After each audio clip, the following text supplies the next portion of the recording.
Welcome, everyone, to the fourth webinar in our anti-demand series. This one is The Truth Behind OnlyFans. So what is OnlyFans? Well, it's a social media app that connects content creators directly with the consumer. And it provides the opportunity for these content consumers to purchase subscriptions.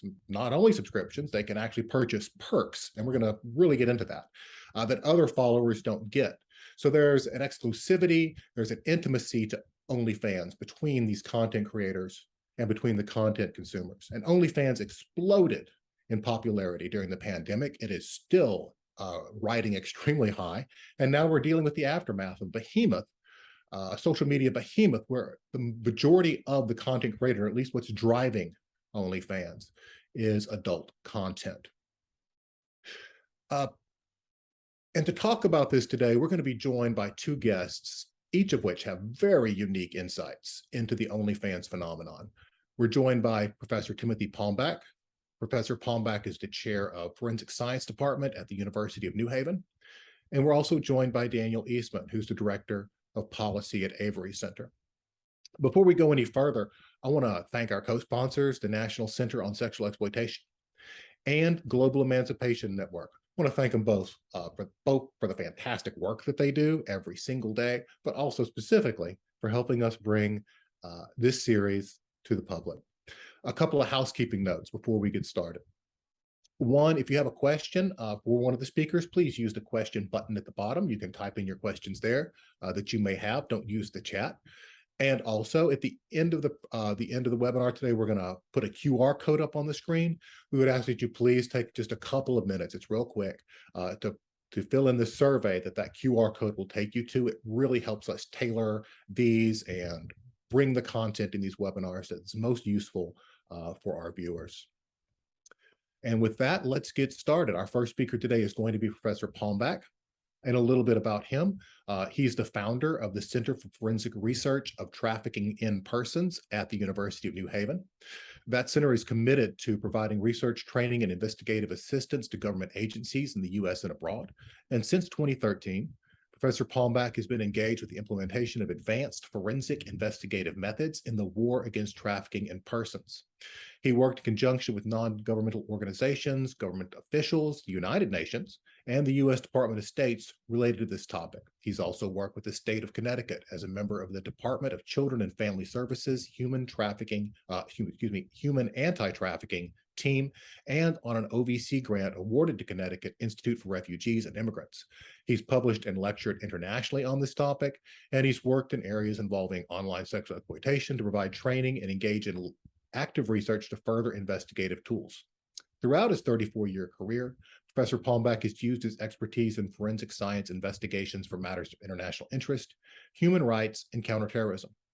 Professor Palmbach also has the distinction of actually meeting with OnlyFans representatives, specifically about site security and issues related to minor exploitation and trafficking on their platform. So he has some really unique insights into OnlyFans that we're going to get to share in. So without any further ado, please welcome Professor Timothy Palmbach. Thank you, Jamie, for the introduction. It's really my pleasure to be here with you all today. This is obviously a subject matter that's very interesting to me. Hopefully it's one that's equally interesting to you. I'm also really delighted that this whole series that you're doing is focused on the demand side of these issues. All too often we focus on fixing them and dealing with them, helping the survivors, often very important issues. But if we're really going to win this battle, we have to fight against the demand side as well. So just a little tiny bit about my background. I'm currently the executive director for the Center for the Forensic Investigation of Trafficking in Persons at University of New Haven. My background is a mixture of law enforcement, but a lot of time in the forensic sciences as well, specifically in things like biometrics and DNA analysis. But obviously our center over the years has morphed into the need to take on the issues of online exploitation in the U.S. and really globally as well. And so with that regard, in August of 2020, I got asked to join a group through Awareness is Prevention to deal with this emerging platform known as OnlyFans. I'll be really honest with you, I didn't know anything about it in August 2020, nor did most of my colleagues in the field. And and we certainly do now. So I'm going to try to share a little tiny bit about that. What are they? Why do we care about them? And make some comments about demand aspects of that as we go. All right. So if you've never heard or seen about OnlyFans, I'll give you a timeline in a minute. But it's been around really only since about 2016, and really only largely since the pandemic, and it really blew up. At the last count that I've seen currently, it has well in excess of 200 million subscribers, and well in excess of 2 to 2.5 million content creators. So it is really one of the largest of these platforms that are out there. Now, is the entire platform committed to adult content? No. Is all the adult content CSAM, child sexual abuse material, or exploited material in other venues, or a hub for trafficking? No. But a percentage of it is, and when you start looking at the reality of 200 million subscribers, 2 million creators, even a small percentage of engagement in those areas creates a very large volume. And as we go through this presentation, I'll tell you a little bit more about some of the challenges about it.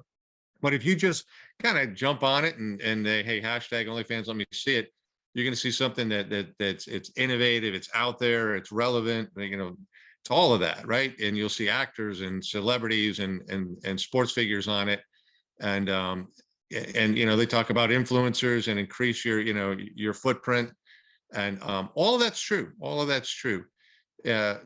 Now, how long does it take before you get past that if you want to go looking for the adult content, or specifically, get into the CSAM areas and child exploitation, which is our highest focus area? It's actually not that difficult to get there, and unfortunately, we'll show you how to do that, what it looks like. Why did it blow up? Well, certainly COVID, and I'll talk about that in a minute. But they also are really, really, really good at marketing, and they did a really super good job of developing a platform and making it really relevant and really effective. But one of the things they did was they recruited people, and they recruited people, some big names like Belle Thorne, and others who, once they came over the platform, based on their popularity and their following, they could make, in this case, millions of dollars. Now, here's one of the great lies about OnlyFans and some of the creators that have gotten drawn into it with bad assumptions is most people aren't going to make anywhere near that figure. You're not making millions, maybe hundreds or thousands of dollars. But the draw is, kind of like this lottery concept that could make, a lot more money. How do they make it? It could be something as simple as just a conversation to, maybe a semi nude or not even that kind of a photo, to straight out pornography, both photos, videos, and live streaming. And live streaming is an area we'll talk about that we're really concerned with, for a variety of reasons, but lack of protection and control is really is key to that. They also they have what they call content or VIP influencers, or they're out there looking for people. And this is one of the other big attributes of OnlyFans that has really made it successful, and it's also made it really scary for us, is they're really not advertising their own platform or within their own platform. They're doing it within all of social media. So they're out there trolling and heavily engaged in TikTok, Instagram, Snapchat, Facebook, even, pick it, right? Twitter. And this is where their influencers are out there looking for people to bring over to OnlyFans, particularly in the adult content venue. Unfortunately, where our youth, and many of those being well under the age of 18, are in those same platforms, and thus highly vulnerable. So their business model has created a lot of the problems that we're really worried about. Again, if you go to their homepage and OnlyFans homepage, it'll give you lots of information about how do you sign up and what are the rules, and how much money could you make. And here they're saying in this one, it's a bit dated, but you'll see something like that. You can make between $1,500 and $7,500 a month through your subscribers. And what does that mean? So once you set up your own account, your own channel, you control it. And a matter of fact, you'll get 80% of all the money that's generated through it, and OnlyFans will get 20% as their administrative covering of that. But you're getting paid directly by subscribers. Remember, I said there's 200 million of them out there. These are your demand side people. So this is why this is an important platform for you guys, because you have a really big demand in this area. And they'll pay to do anything as simple as engage in direct messaging with one of the creators to let me see a photo or video, to and it can end up with let's meet in person and for sex, and here's where we can meet. So it can be any variety of things that's under the control of the creator, or the person controlling the creator in the case of a traffic victim. And you can either do it as a monthly prescription or as a per service, per comment, per photo kind of a fee. That's where this fee structure comes from. So a little bit of timeline again, and I think let's step back here. OnlyFans, followed the fall of Backpage. Backpage was the big in the US and actually overseas as well. I've seen it in a variety of countries. But it was the big platform for online sexual content and escorting and exploitation. And there was a large battle to take it down through a variety of legislative and legal processes that went on for years. It was almost a 10-year battle to take down Backpage. And at the end of that, there was this thing called the FOSTA and SESTA legislation, which began to hold companies liable for content of this nature that was on there, so that if a 14 or 15-year-old was being exploited on their platform like they were in Backpage, there was fiscal consequences and liability, and that really effectively shut down Backpage. Now, did that stop online exploitation? No, not at all. And of course, it created another opportunity. And one of those opportunities was coming out of the UK through a company formed partially by Tim Stokely, called OnlyFans. And it's as recent as 2016, believe it or not.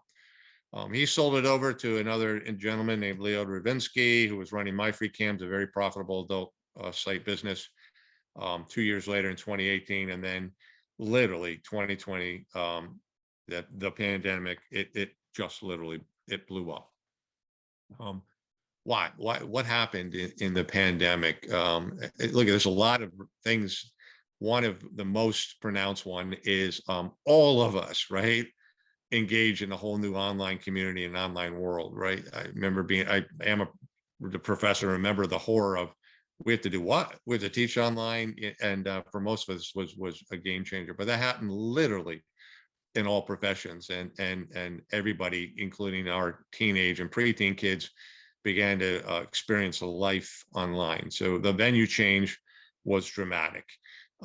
It also gave an opportunity. And, one of the things we constantly run into in our battle here is the pushback from the sex worker industry and those that are supporting it, saying, women's right and right to choice. And then, the cross tangle between that culture and the anti-pornography culture. And we could have a moral conversation about it, but our focus point has been to stop the child sexual abuse material and exploitation and the general exploitation of trafficking victims and others. That's really what we've been focused on. We haven't been focused on the consensual adult activity. But so for many of them in the consensual adult activity area, it became a way to make money in COVID when they couldn't, and then they found out, wow, this is quite profitable. And many of them would view it as an easier mechanism. I'm not sure that it is, but I think early on felt that way.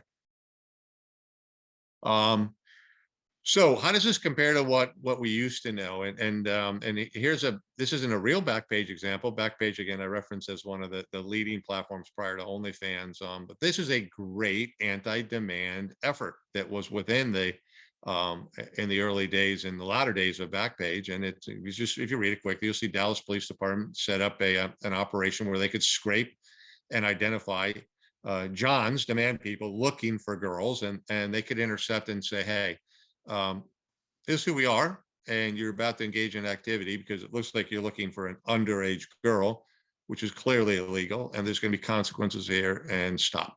And there's been several of these campaigns throughout the US, and they're really quite effective. So I bravo to them and those that are still doing this kind of work. They do work. Now, are they still effective today? Yes, but they've hit some issues, and I'll tell you why. So, and this is blurred on purpose, so you can't go finding stuff.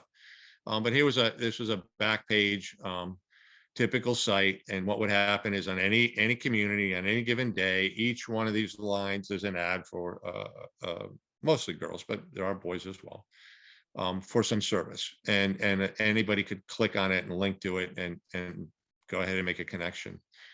All this was in the complete open source network, right? So it was available to all of us, which included law enforcement and NGO groups and victims' rights groups and people that, you know, cared about them. And it was easy to get all the data, scrape all the data. You could do it legally. You could analyze it, and create investigative leads and patterns. It's been really valuable information. And it's set up for some really great tools that law enforcement really relied on in this area for many, many, many years. And thus the previous slide I showed you, where, you know, you had the demand group that were using that data to intercept attempts by individuals to say, hey, think twice about this. You know, what are you doing? You're going after young women here. Stop. However, OnlyFans is a bit different. Now, here is an OnlyFans ad. Hey, it looks kind of the same, you know, same kind of emojis, and there's reasons for that, which we won't be getting into in this particular talk. But you'll see that the basic language is the same, the concept's the same. That, you know, you want to chat, you want to meet, I send you pictures, we can do direct billing. Kind of the same thing that you're seeing, always saw in Backpage. The problem is that each and every one of these accounts is uniquely secreted behind a paywall. In other words, we can't get there in law enforcement or researchers or NGO groups. There's no way to get there unless we pay for it, and we do it individually per creator. Now, think about the logistics, let alone the cost of trying to do that across a network of 2.5 million creators. It becomes impossible to do that. So our analytic grab tool is not functional here, and that paywall is created this somewhat, actually mostly secretive environment, and that, once it becomes secretive, is a rich environment for CSAM, child exploitation, sex trafficking, the things that we care so much about. And again, you know, technically speaking, it's not that complex. It is a stated business model of OnlyFans. You know, we've had conversations with them on several occasions, and to their credit, they listen. They state that they do not want any underage activity or exploitation on their platform, and I'll give them the benefit of the doubt that that's their desire. But there's a long way to go. A lot more improvements have to be made before they're there, or close to being there. But this paywall structure, again, really allows for, and they do it for a business rationale, but it allows for a secretive kind of a world, and one in which it's difficult for us to deal with. Now, I'm going to talk about some demand issues here in a minute, but for those that are on the demand side of it and think that I'm completely anonymous behind that, the answer to that is no, you're not. And you're still going to face the consequences for choices if you're out there exploiting or getting CSAM or underage activities. It'll just be a longer, maybe more complex road to find you, but that doesn't mean that won't happen. So again, this online world that we live in has created what we call OSINT, or open source information, which is the heart of what law enforcement and NGO groups and researchers work with. Why has it been so attractive and so effective is even well before the pandemic, which really ramped this up.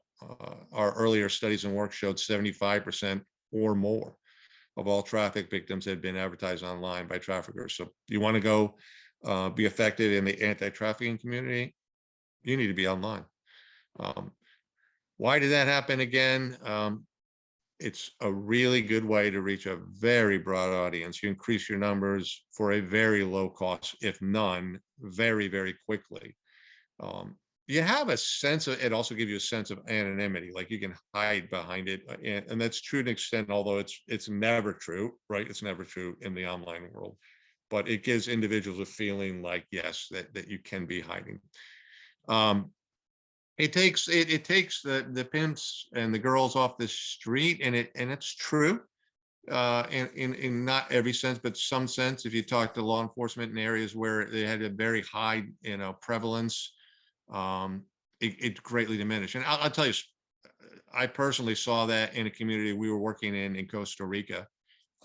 It was an area that was extremely high volume of in-person, street-based, building business-based trafficking. And once it online became available, it left that venue and went to houses and structures and other meeting sites very quickly. So it does work, and that's the way it does work. Last comment, take a look at that one. Safer for Johns as well, which causes an increase in demand. That is true. Whether they are safe or not, and I think they are somewhat safer, at least their thought process is that they are. And so I from my perspective, I'm not a researcher in this area, so I'm not going to stamp this as, cite me on it, but I believe it to be true that if there's a general feeling of safety and a general feeling of anonymity, then there's a greater chance that more people will jump into this area than were there before, right? So there were probably guys that like never would I have jumped into my family car and gone down to the street corner and solicited sex. But at 2 a.m. in my quiet office alone, I may choose to do that. So the demand opportunities and size, I think, is scoped up quite largely, and we should be aware of that and ready to deal with it. So I'm back to OnlyFans, and I just want to talk about a couple issues. One of them is the age, right? What's their ruling on it? And again, they've come out and said they only want adult content. Early on, when we started looking at this site in the end of the summer 2020, this is what it said. In effect, there was no age verification in reality. It just wasn't happening. And you could see that, we found some site boards and comment boards where they just tell you there's a million ways you can circumvent these things. And anecdotally, we've talked to survivors who had been on the OnlyFans platform, many of them, and even within the last several months, which is well after the much more enhanced age verification protocols have been put in place by OnlyFans, they still say, well, the rules say they'll do 10 steps. In fact, they do 2, and they, you can still get around them. And so that's always still our concern is the rule structure looks good, but the reality is we are still seeing, and we do this literally almost every day, if not every week, in our group through AIP and ATII. We see clear indications of CSAM, child exploitation, and sex trafficking. And so we're only left with the reality of there's some failure in the current system to properly identify that somebody is of age. Now, I threw up the legislation, the U.S. legislation, and there's state legislation as well on child pornography, because I think that some of the demand folk don't really know this, and they need to. It's federal law says that possession, right? That means it's passing simply through your computer across your screen. That is a federal offense. So you don't have to download it and put it into a little folder called kiddie porn in order for it to be an illegal, actionable offense for which you could go to jail for. And you know what? And the defense that, oh, I went to this OnlyFans site, she said she's 18, later on, let's say law enforcement, Safer Images program, or some of the other NCMEC identifies them as a 16-year-old. That's not a defense for you as a demand person. You are now liable for the transmission and possession of that child pornography. And I think that's a message in the demand community that you all have to get out. And it'll push back against this concept of we're safe. You're really playing a very risky game here. Also, the law, when you read through it, says that if you have an adult, but you are making a portrayal trying to make them look like a child or reasonably infer they're a child, then that image and that activity is also subject to child pornography laws. And so I think a lot of times, in some of the cases we reviewed and asked for more information, I was like, well, we checked and they did this, and we saw a decent ID, and we're like, but everything else in this post and every other bit of information suggests directly that this is an underage person. That's still a violation of law, and not and something the demand people need to be aware of, and you better be aware of that. Maybe just stop. How about that? That's the easiest thing to do.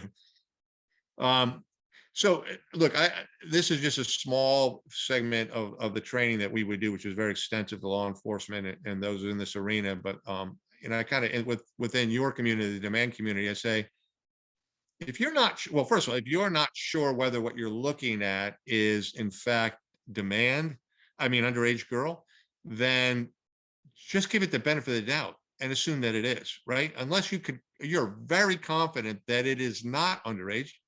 If you have a question, stop. I mean, that's the easiest way to do it. But what are some, and these are only some of the red flag indicators that we often see that turn out to be proof of the fact that somebody is underage. And the images, their faces are always hidden, um, or they're turned away, or they're blurred. Clearly somebody else is taking the photo, or she just appears young. The basic size and structure of the bones and the hands and the fingers to maybe the person they're in the video with.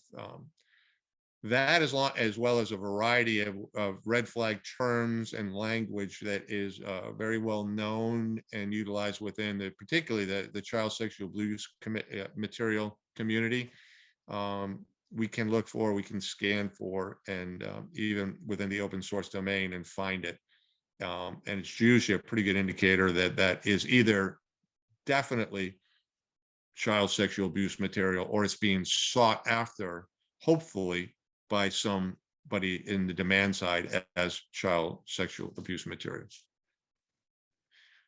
So why should we be concerned, all of us in society, but again, with a focus on those of you committed to the demand side of it, is, and this is true very much so for OnlyFans, but it's true in a lot of the other platforms. So this is not only about OnlyFans, but the current marketing, whether they intend to do it or not, it is directed to our youth. They are on the platforms engaging in a mechanism and in a manner in which the youth are responding, and they need to be held accountable for that. That's exactly what's happening, whether they intended to do that or not. And they're doing it across a whole variety of social media platforms. There's also cross links, from these sites directly to the clearly known adult sites like Pornhub. And often I say, well, at least with Pornhub, you know what it is. That's what it is. They sell adult content. With OnlyFans, they're going to tell you that's a subset of our bigger mission. That's not what we're about, and that actually makes it dangerous, because you could have parents who inadvertently don't understand it and feel like their kid is just following an athlete or something otherwise harmless. It's not a problem. We talked about the subscription paywall, why it's so difficult, and how it's made our life very difficult to protect and identify true predators and true underage victims. Age verification is still a concern. It's gotten better. There are more rules in place, but we are still seeing the presence of underage activity on these platforms. And so that's just classical indicator there's a failure in the system somehow, right? There's also, our other investigative strategies about looking for words and content and where you post and how you post and who's in the photos and is the face clear, are continuing to really show us that this problem is alive and well, and if anything, growing within these platforms, particularly the subscription-based platforms. And finally, and I'll talk about this a little bit in a minute. There's a lot of really good peer-reviewed studies coming out of the counseling, survivor-based, and medical communities, trauma center communities, about the absolute substantial, significant harms related to online sexual exploitation. And I tell you what, quite ignorantly, very early on, in my time in this career, I was one of those fools who thought at least she didn't get raped. I guess it's better that it's an online exploitation. That was a really ignorant, stupid thought process on my part. And there's plenty out there to show that the trauma, the long-term trauma uh, that these people suffer from this is very, very substantial. So it is not something that we should be taken lightly. Again, keep in mind they are out there across all these social media platforms being very effective. And and this comment to the left is I just want to, you all made me make an OnlyFans. We've talked to a fair amount of survivors that were literally dragged into OnlyFans, and some of them are very notable um, Hollywood or celebrity figures, and they've made it clear, I never intended to do what I ended up doing, or them coercing me to do what I was asked to do. So it's actually, in some cases, a very aggressive recruiting mechanism. Now, think about a young, impressionable, preteen or teen.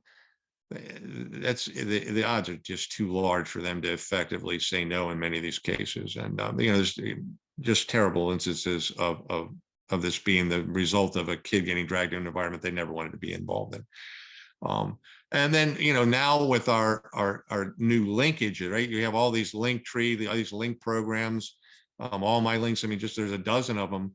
What happens is, let's say you find this individual in a website, or Facebook or Instagram, and the next thing you know, you can have a direct link given to you, say, hey, go to OnlyFans, it's advertised here, which is where you're going to find my private content. In other words, you want the really good stuff, find my OnlyFans site, because there you're going to have to pay to subscribe, and I'm going to get $1 for everything you see.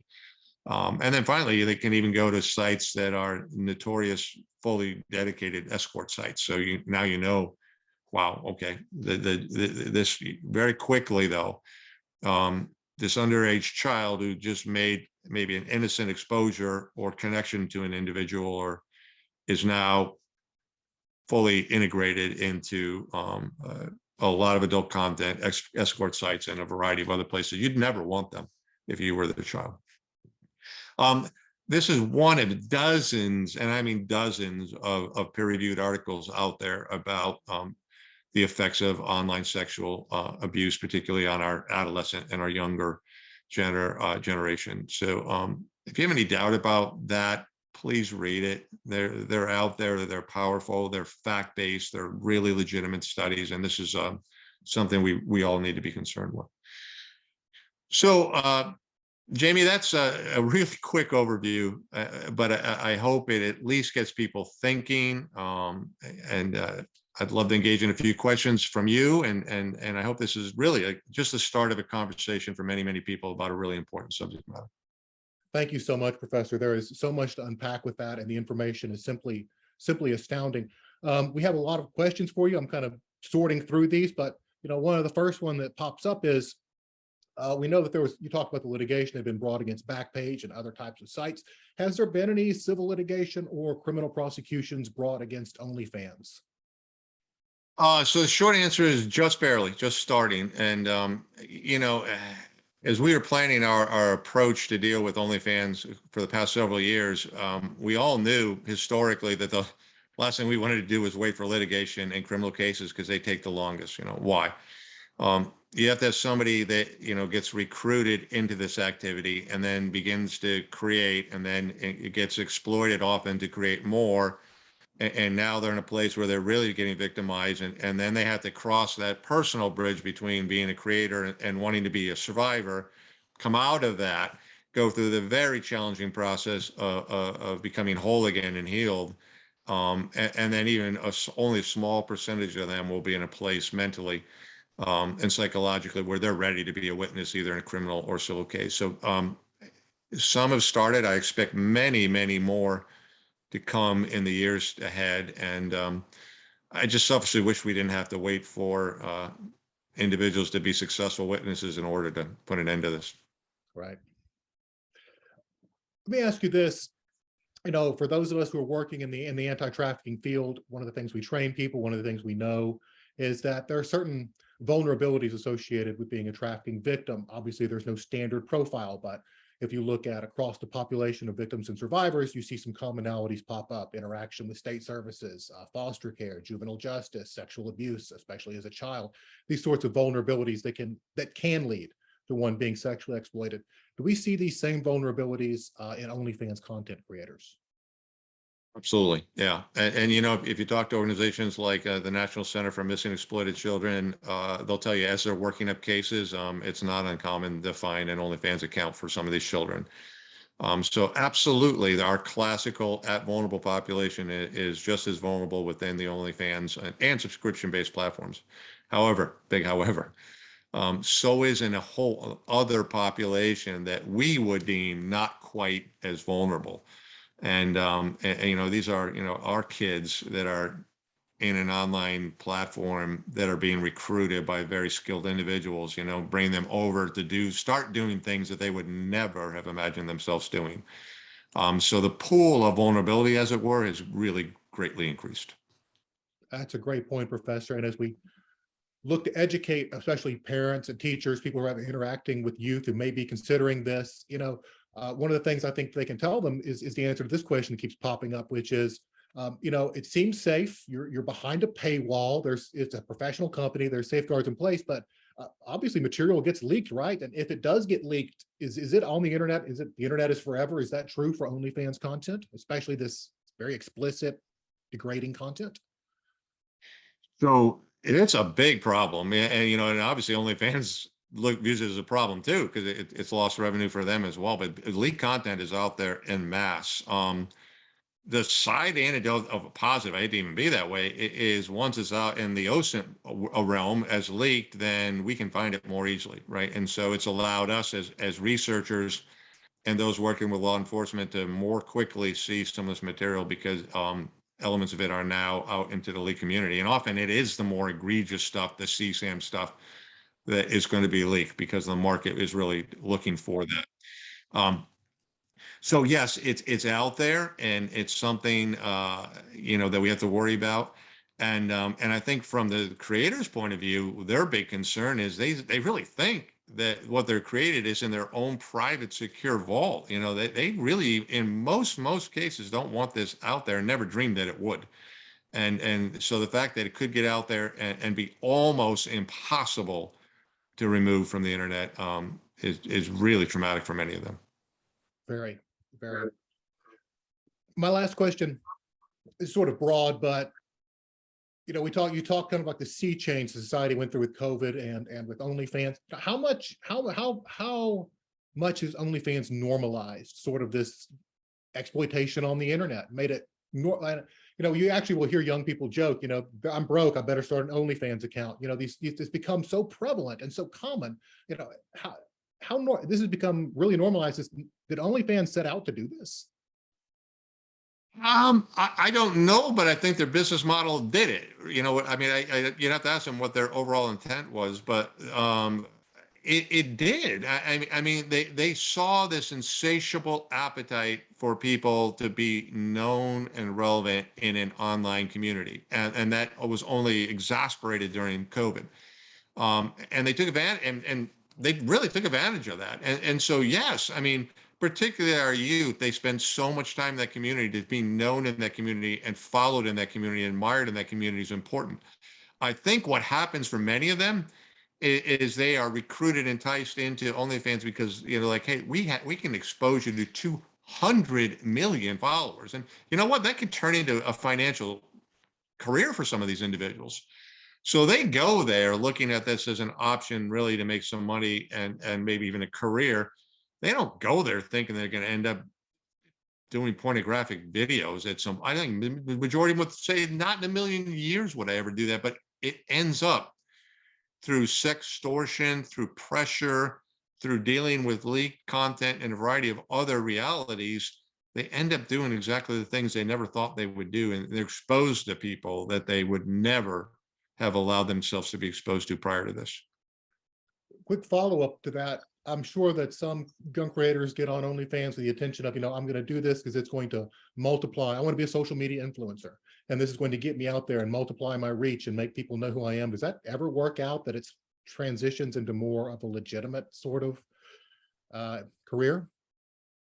Well, unfortunately, I think it probably does. I mean, I don't have the research to back that up, but the numbers and exposure within OnlyFans is large enough that, in theory, it could.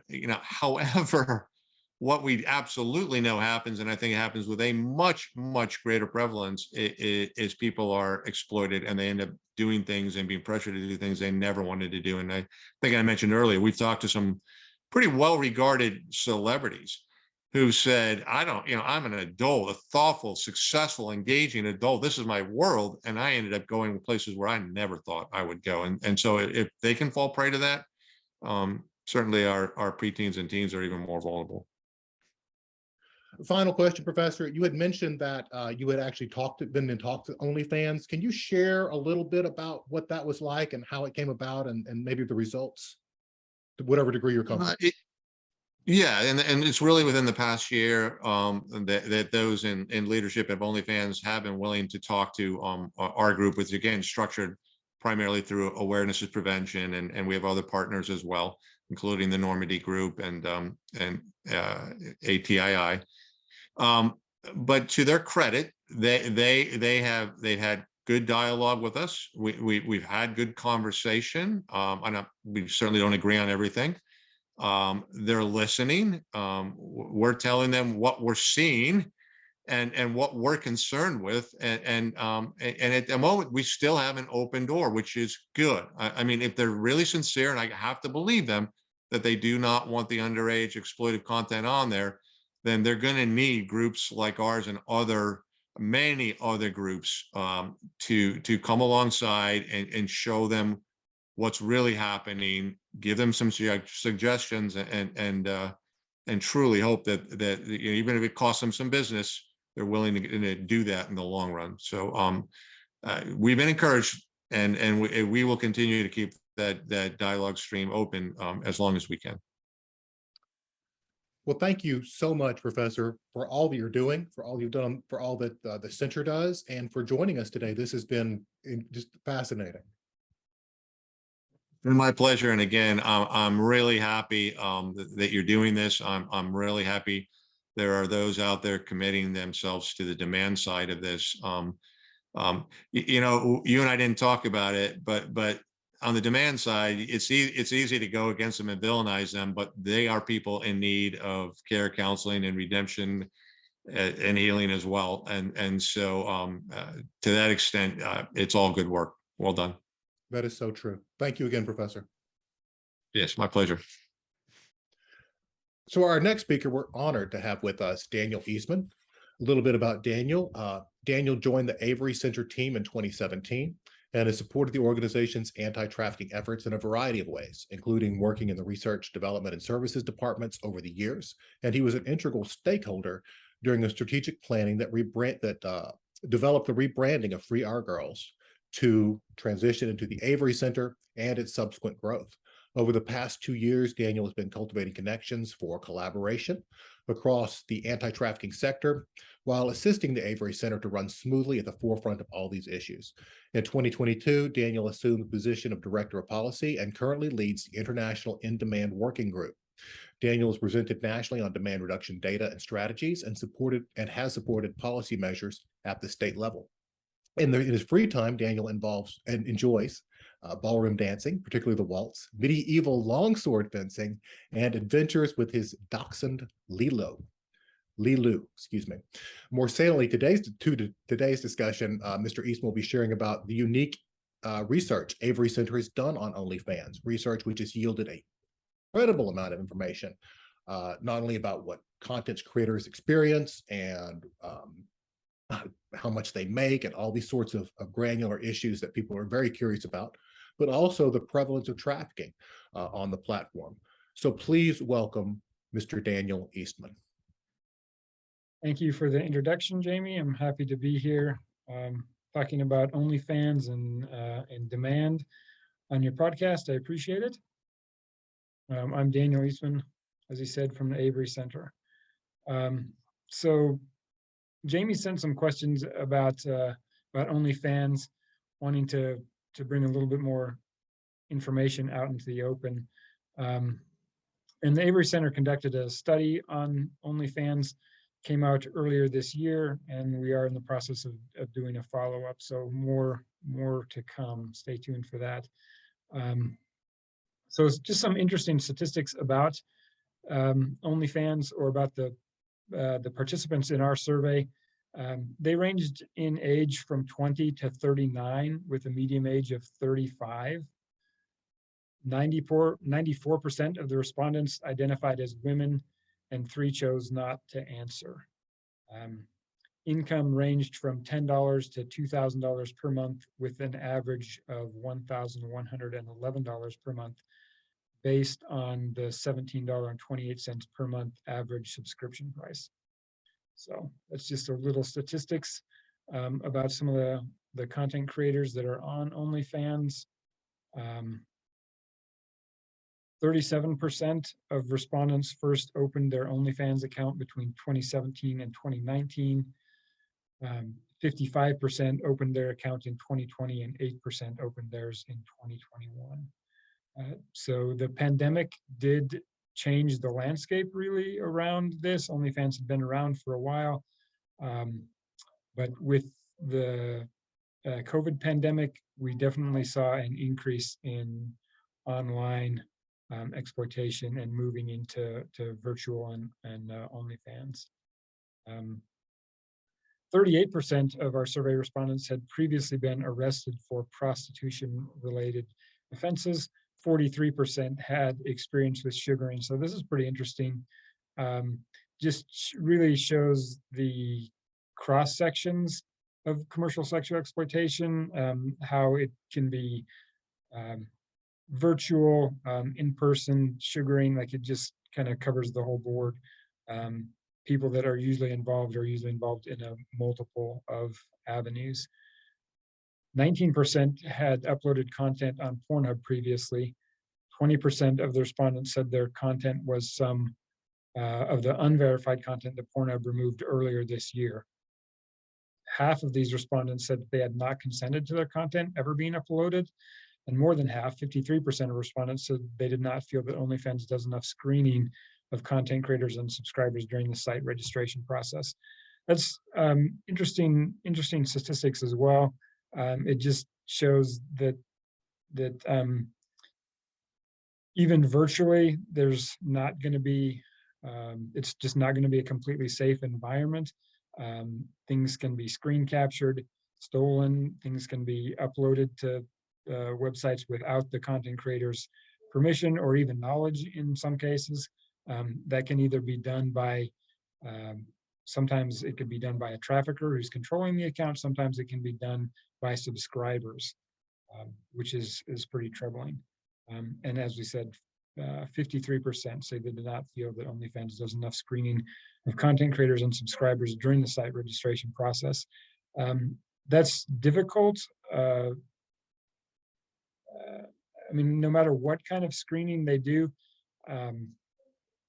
for content creators on OnlyFans, it's not going to be able to eliminate all people that are being exploited or trafficked. In that case, it's, I mean, obviously we want them to be safe and we want them to have a thorough screening process, but it's just, it just seems like it would be impossible to, no matter what they implement, that it would eliminate all trafficking on their website. So we're going to talk about some demand. So we'll go into some of that, what we see buyers through OnlyFans. So while the media has covered anecdotal sex trafficking situations that have occurred on OnlyFans, sex buyers tend to deny or plead ignorance that this has been an ongoing issue for the platform. It seems the buyers feel entitled to the expectation that the responsibility of this lands solely on the platform, and that they hold no responsibility themselves to ascertain whether someone is a legally consenting adult or not before consuming the content. it's just kind of, if it's on there, then it must be okay, and they're not concerned about it beyond that point, and they feel that it is the platform's responsibility to determine that and to remove that from their platform, and that if it's on, then it must be okay. Sex buyers are aware of the lack of resources and options for women in the sex trade. However, they are unwilling to merely help a person in need without receiving something in return. Buyers view people in the sex trade's ability to meet their basic needs as an opportunity for exploitation, is the kind of theme that comes up in the research, which is troubling when we think about it. But it also goes to show that the best way to address the issue is not to legalize it. We don't want to legalize an industry that is further causing exploitation. Just doesn't help the person. I know we're concerned about harm reduction, but legalizing just creates larger problems and more opportunity for exploitation. Some of the other themes that come up are interesting as well, from virtual to in real life. And as I mentioned earlier, just kind of the cross sections of where people are involved. So some content creators shared how OnlyFans was a platform that buyers used to find individuals willing to meet in person for sex transactions. Sex buyers on hobby boards repeatedly confirmed the fact that digital content did not replace in-person transactions, but were complementary to them. OnlyFans is now integrated into the sex buyer practices that keep them in a position of power and safety. Sex buyers were hopeful that the policy changes OnlyFans announced in August 2021 would result in an increase of in-person sex transactions. Other content creators tried to use OnlyFans to stop doing in-person transactions, whether for safety around the COVID-19 pandemic or because they wished to exit the sex trade. However, most who attempted to use OnlyFans as an off-ramp were unsuccessful. OnlyFans has created an equilibrium flux in the commercial sex trade, which overall exacerbates vulnerabilities for those selling sex and benefits those purchasing sex through any venue. In this way, OnlyFans combines with social stigmas to create a return loop that guarantees supply of people selling sex are available long-term despite their individual desire to be elsewhere. So some interesting finding again in cross sections, and people using it to try to off-ramp in-person sex transactions, and unable to do so. So I should say that all of this is available in our report. You can go to the averycenter.org, click on the research tab. You can enter our, find our report section, enter your email address, which signs up for our research newsletter, which is not all that frequent. We won't inundate you with emails, and you can download the full OnlyFans report from there.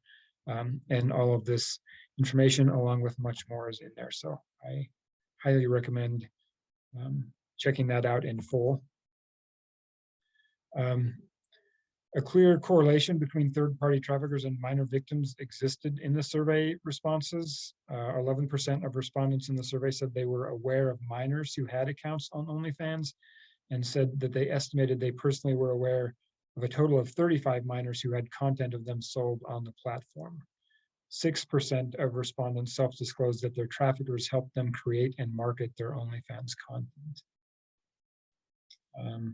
And 30% of the content creators said they received private messages from suspected traffickers offering to manage their accounts for a portion or all of the proceeds from their subscription revenue. Of those content creators, they shared they had been messaged between 3 and 18 times with an average of 7 times. So again, it just shows that no matter what safety precautions are set up as far as registering either as a content creator or as a subscriber, that those will be bypassed in one form or another, and that traffickers are messaging content creators and actively recruiting through OnlyFans, or already creating the accounts and managing the OnlyFans content.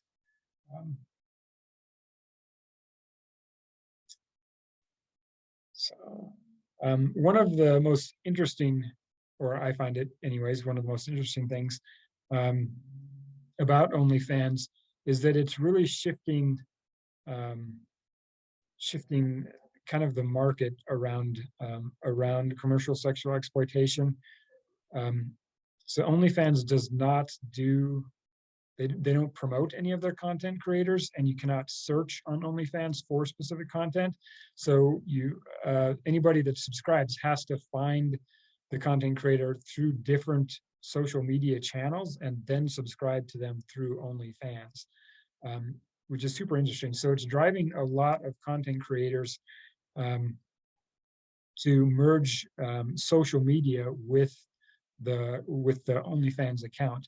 And this is having significant impacts, I think, across the board in commercial sexual exploitation. We're finding how it impacts demand is that it's creating a younger generation of buyers. Our co-founders, Megan Lundstrom and Dr. Angie Henderson, were just at a local John school, and they called me afterwards and they said all of the guys in it were young, which was really surprising. It's the first time that's happened. And they asked about OnlyFans, and the typical response is, "Yeah, OnlyFans, I've heard of it, but I'm not a subscriber," which I'm not sure we can totally rely on that response in John school, but it is having an impact and creating a younger generation of buyers. And part of that, I think, is through social media, where it's normalizing commercial sex, whereas before, for in-person transactions, people would have to search that out and find platforms that hosted those ads, and a person would kind of have to look for it. Whereas when it's on social media, it's just front and center all the time. Like, everybody has some form of social media account, Instagram, Twitter, and I'm sure there's a lot that I don't even know about. But it's just so normalized on there, and it's so easy to find. So it's creating a new generation, which is very troubling. Anytime behavior like that is normalized, it only creates more demand, and we just know that there's not going to be enough consenting people to meet that demand, and that it will increase trafficking. However, we are using social media too, which is a really cool kind of collaboration partnership we've had with law enforcement, particularly with Detective Joseph Scaramucci at McLennan County Sheriff's Office in Waco, Texas. We've partnered with him to test some theories about triangulating social media information and OnlyFans with other open sources and lived experience experts. And it's had a pretty significant success rate in building offender-focused cases that do not require victim testimony to corroborate. So that, I guess, is the one benefit of what we're seeing through social media usage is a pretty cool collaboration with law enforcement. I think that has a lot of potential to further investigate commercial sexual exploitation.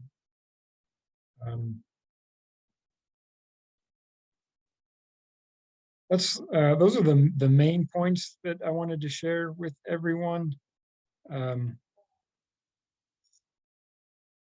Again, all of this can be found and more on our OnlyFans report that can be downloaded through our website, theaverycenter.org.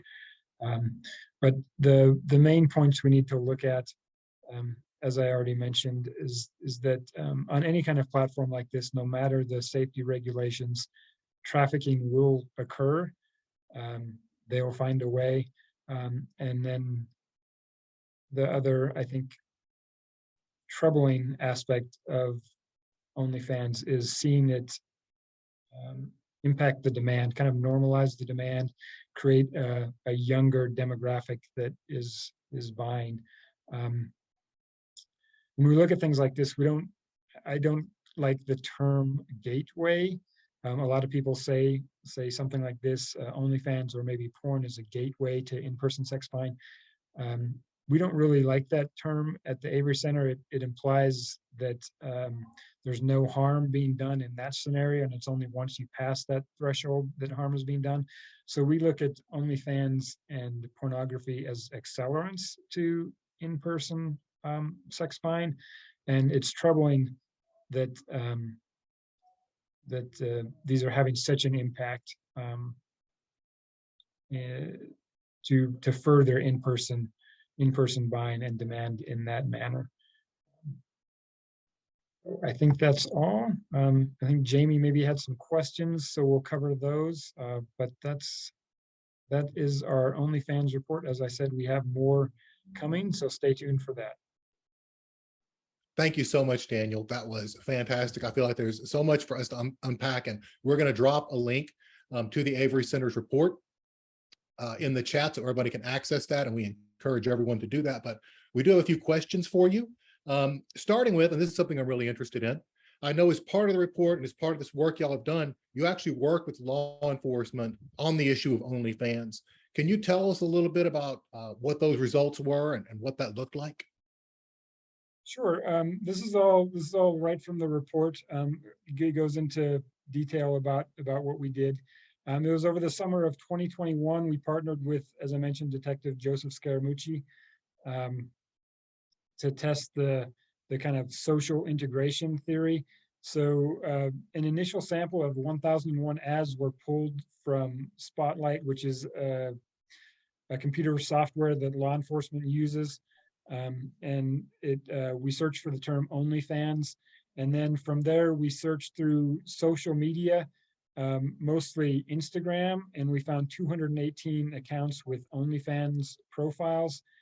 Those profiles were further narrowed down to being in Texas, and a sample of 19 accounts were identified for further open source intelligence building. Then we did some more analysis on those 19 accounts to determine whether the prostituted individual documented or indicated third-party control across their online presence. 42% of the Instagram accounts were private at the time of investigation, making 11 counts visible for content analysis. And 55% of these public accounts had numerous explicit indicators of third-party control confirmed across platforms.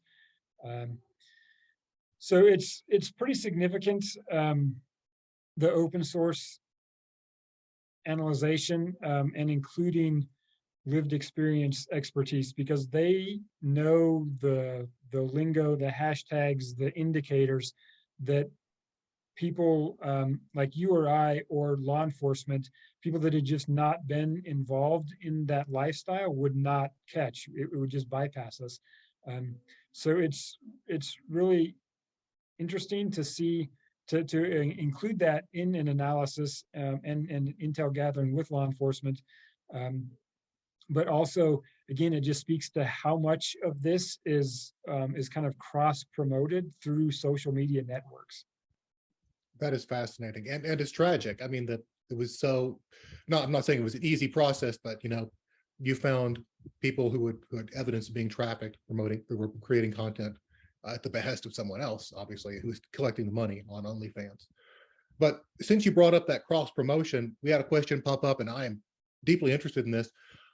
You said that on OnlyFans, and this is kind of mind blowing given the amount of content that they have and the amount of creators that they have. It's not searchable, and they don't promote any of their content. They leave the creators to do that on their own through other social media. And the questions coming up is just why is OnlyFans modeled this way? I can't think of another place that has that much content that you can't even search it. It's incredible.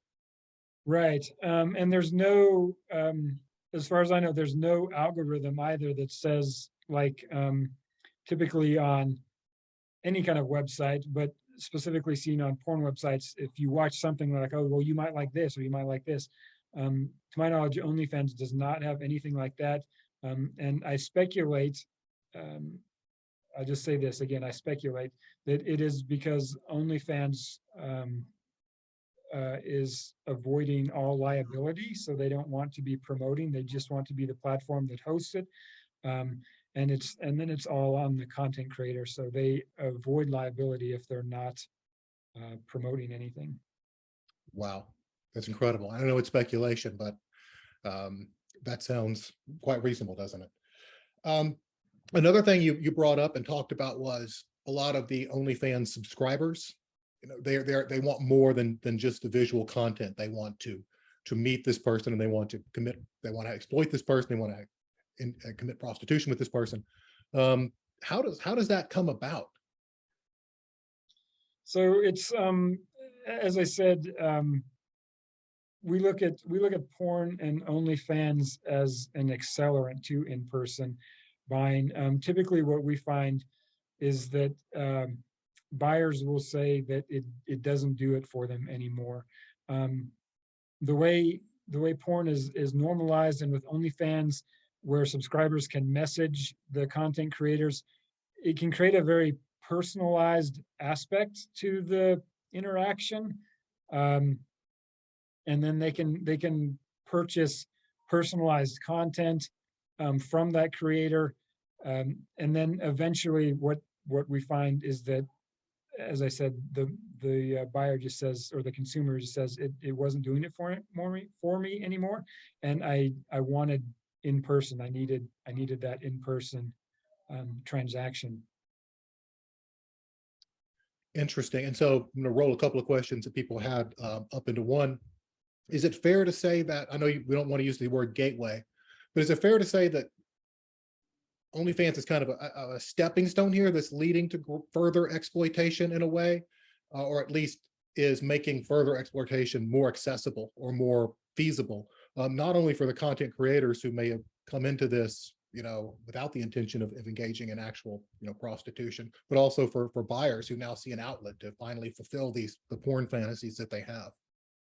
For sure. I mean, it's there are ways where they can find buyers can find local content creators and then can follow them there, and then start asking about in-person stuff. And so definitely a stepping stone, as I say, accelerant to in-person, to creating more demand or creating more further exploitation. And when you think about that, in any other industry, somebody messaging like that, even if they're already an adult content creator, but somebody messaging, let's meet up in person, that would be sexual harassment in any other job. And yet here we just normalize it and say, like, it's just part of part of being a content creator. Is you're going to get messaged this, whether whether the creator eventually agrees to it or not. Like, it's just going to be part of the job. And in any other viewpoint, that would be sexual harassment. But it certainly just creates a further environment for just more and more exploitation. Sure, and you have to wonder how many of the content creators fully are thinking through and grasping, you know, what's going to be happening once this stuff is out here interacting with these guys. You know, maybe they're not quite prepared for that. For sure. I mean, I don't think that anybody can be prepared for what happened, because you never know, honestly, right? I mean, that's one of the largest causes of trauma in the prostitution system, is a person is meeting up to 10 strangers perhaps a day, and you never know what's going to be on the other side of that door. Is it going to be someone that's going to harm them, rape them, drug them? Just going to be a typical transaction? I mean, living in that kind of constant state of unease and like fight or flight, almost, just like the entire time, is incredibly traumatic. Very. So Daniel, you also mentioned, at the very beginning that the COVID pandemic was a real driver, a real accelerant for OnlyFans, and we saw the amount of people using it, skyrocket. What does it look like now? Is it going to stay like this? Has it gone down? What has happened with the participants? It has gone down. I know some of our respondents. Let me pull up the my statistics here. So it has gone down. From our survey, 8% opened theirs in 2021, 55% in 2020. So it has kind of, I think, the pandemic and the kind of sensationalism around, oh, just open an OnlyFans, since you can't work. I think a lot of that has calmed down, and it seems to have kind of leveled off as far as the new accounts at this point. And my final question, if someone approached you and said, hey, I'm thinking about opening, a young person, I'm thinking about opening an OnlyFans account, or someone approached you and said, my best friend is talking about opening an OnlyFans account, what should I say to this person? What would you tell them? I would tell them to look at the system of commercial exploitation as a whole before deciding on anything. Look at the different parties that are involved. The prostituted person generally having a lack of options and resources, generally turning to it out of necessity for housing, food, things like that, or third-party control, and typically made up of other marginalized identities apart from just being female, although it could be trans, it could be sexual orientation, just economic instabilities, typically made up of just further marginalized people. And then you have buyers who typically have more resources, more power, more money, more finances, are most of the consumers of it. And then you have the third-party traffickers as well that are also making money off it. So I would tell them to look at it as a whole. Don't get sucked into the idea of that it's easy money and that it's glamorous. There's just so much more going on. There's so much trauma involved in the life, and that once those things are out there, if somebody's recording that or posting it somewhere, it is incredibly difficult to get it removed and taken down, and it could affect you for a long part of your life, if not forever. It's just very difficult. And then I think too, I would look at how OnlyFans and just the commercial sex in general is affecting society.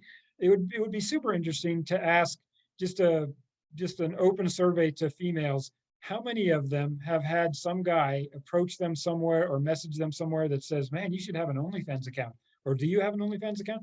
Just think of how normalizing the idea of males buying sexual access to female bodies that creates. It's just everywhere. I know women that have heard that, have been asked that, do you have an OnlyFans? And this is professional women in other settings that have no correlation to anything like this. And it's just so troubling to think that that's the normalization that we're raising men and boys with now, is to think that anytime they see any woman that they should be able to buy sexual access to her is just incredibly troubling.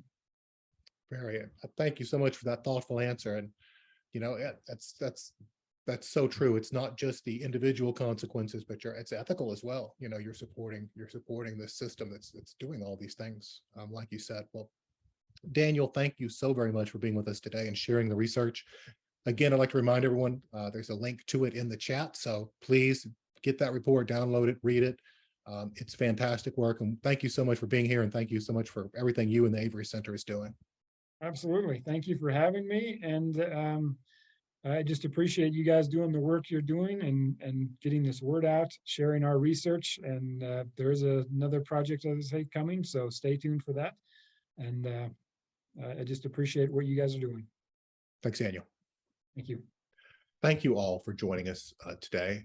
And we truly hope this webinar was useful and informative. And we encourage everyone to check out that OnlyFans report at the Avery Center.